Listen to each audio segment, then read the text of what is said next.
Dios quiere que resuelvas conflictos a la manera de Cristo. Dios no quiere que estemos peleados entre hermanos en Cristo. Quiere que mantengamos el vínculo de paz, el vínculo de amor que nos une con los demás hermanos. No podemos ser hermanos en Cristo y estar peleados unos con otros. A Él no le gusta que estén peleados los esposos, que estén peleados los padres con los hijos, los compañeros de trabajo, los vecinos. El Señor ha dejado en su palabra la manera cristiana de reconciliarnos unos con otros. Es más, no solo entre hermanos en Cristo. Al Señor no le gusta que estemos desunidos con personas incrédulas, porque entonces, ¿cómo las vamos a ganar para Cristo? A Él no le gusta que estemos peleados y no puede ser que nos llamemos cristianos, hijos del príncipe de paz, y nosotros tengamos pleito unos con otros, peleados con los de la iglesia, peleados con los de la oficina, peleados con los de la casa. Esa no es la voluntad de Dios. Él dice, bienaventurados los pacificadores. ¿Cómo podemos ser pacificadores a la manera de Cristo? ¿Cuál es la manera cristiana de buscar la paz? Dice la Biblia, en cuanto dependa de vosotros, estad en paz con todos los hombres. ¿Cómo podemos buscar la paz y restaurar las relaciones con otras personas? Bueno, en la Biblia vemos en el capítulo 22 de Josué un ejemplo de cómo se debe de procurar la paz y la unidad en un grupo. Resulta que de las 12 tribus, habían 2 tribus y media que se habían establecido con permiso de Moisés del otro lado del Jordán. De manera que la tierra prometida estaba de un lado del Jordán, ahí habían 9 tribus y media. Y del otro lado del Jordán se habían establecido 2 tribus y media. La tribu de Rubén, la tribu de Gad y media tribu de Manasés. Estas 2 tribus y media acordaron pasar con las demás tribus y ayudar en la conquista y la repartición de la tierra prometida. Pero aquí en Josué 22 ya se terminó de llevar a cabo la conquista y la repartición de la tierra prometida. El pueblo de Israel goza de paz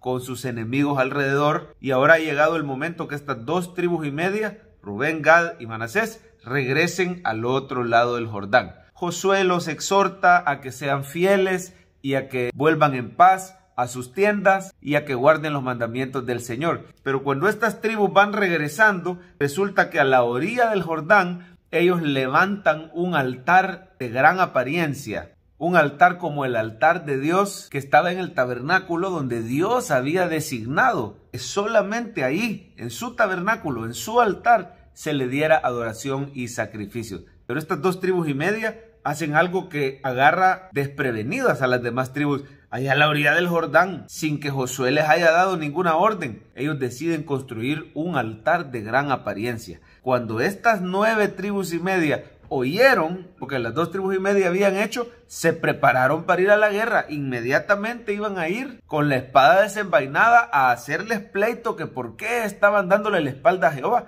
Porque a todas luces, aparentemente, esto parecía un acto de rebelión contra Jehová. Él había dicho, solo en el lugar que yo establezca, solo por mano de los levitas y los sacerdotes establecidos, solo ahí me van a ofrecer sacrificio de adoración. Y al levantar un altar a la orilla del río Jordán parecía un acto de rebeldía, de idolatría, de desobediencia. Podía venir la ira de Jehová y maldición sobre todo el pueblo de Israel por culpa de la desobediencia de estas tribus. Así que estas tribus no debían ser toleradas. Sin embargo, había un malentendido y Dios le dio sabiduría a estas 9 tribus y media.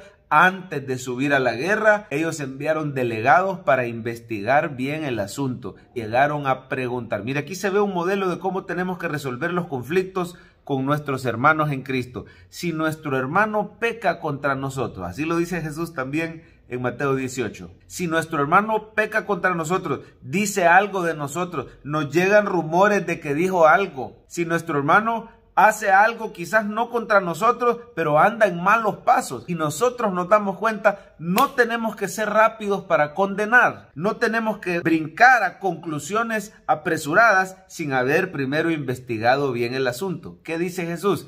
Vayamos y hablemos con nuestro hermano estando él y nosotros a solas.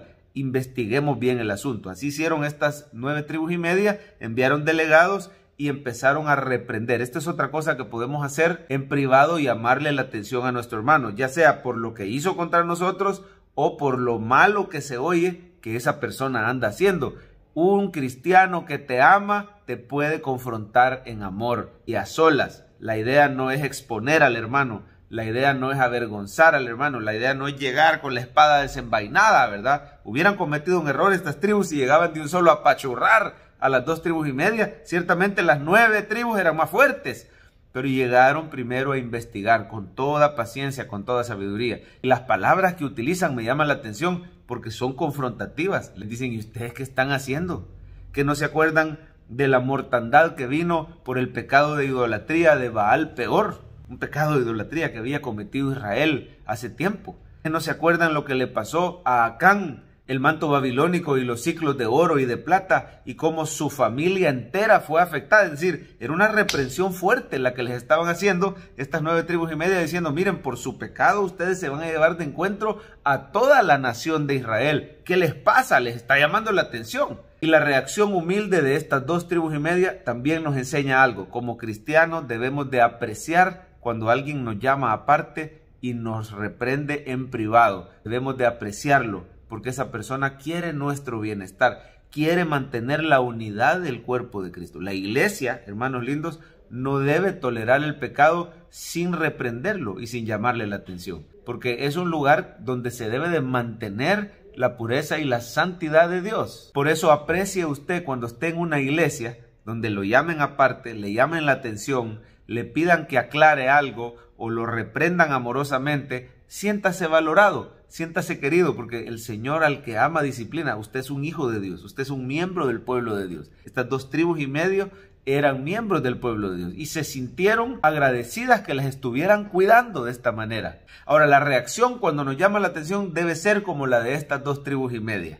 Una reacción humilde, una reacción que da explicaciones. A veces somos orgullosos, nos ponemos a la defensiva y decimos, yo no tengo por qué estarte dando explicaciones, vos quién sos. Pero estas 2 tribus y media no fueron así. Estas 2 tribus y media dijeron, bueno, que Jehová este día nos juzgue si nosotros estamos mintiendo, pero realmente este altar no es para sacrificio, simplemente es un monumento que hemos hecho para fines didácticos, educativos, que nuestros hijos no vayan a decir, pero mira, ¿y nosotros qué tenemos con Jehová? Si las tribus están allá del otro lado del Jordán, nosotros estamos de este lado del Jordán, quiere decir que Jehová a nosotros nos privó de ser parte de su pueblo, no tenemos nada, y se vayan a desviar. Entonces, para evitar eso, nosotros les vamos a mostrar este altar como un monumento conmemorativo y les vamos a decir, miren, así como es este altar, así hay un altar allá donde Dios ha designado el lugar y allá se le va a ir a entregar adoración, pero para que vean nuestros hijos